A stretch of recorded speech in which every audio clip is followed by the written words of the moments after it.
Danmark, nu 2014 slut, og vi springer ind i et nyt år.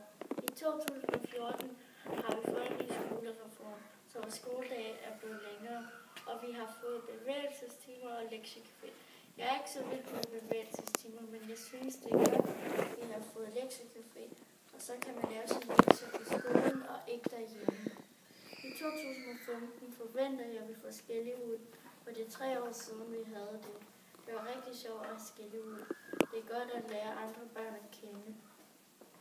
Clara Akademi flytter ud af klassen inden sommerferien. Klassen er ikke så meget ændret.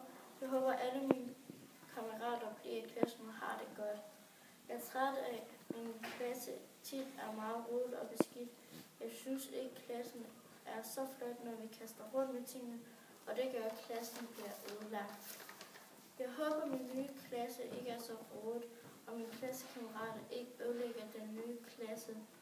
Jeg synes, det har været rigtig godt i 2014. Jeg så min kusine juleaften, og det var rigtig lang tid siden, jeg sidst så dem. Min far har haft noget med sit øje, så det har været hårdt i 2014. Han har været på hospitalet og blev opereret i sit øje mange gange.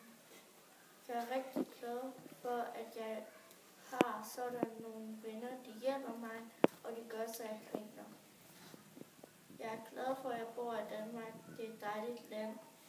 Der desværre kommer ebola i Afrika, og der er mange mennesker, der dør af det. Heldigvis er der mange fra Danmark, der hjælper nede i Afrika. Det er jeg stolt af. Og jeg ønsker alle et godt nytår. Gud bevar Danmark.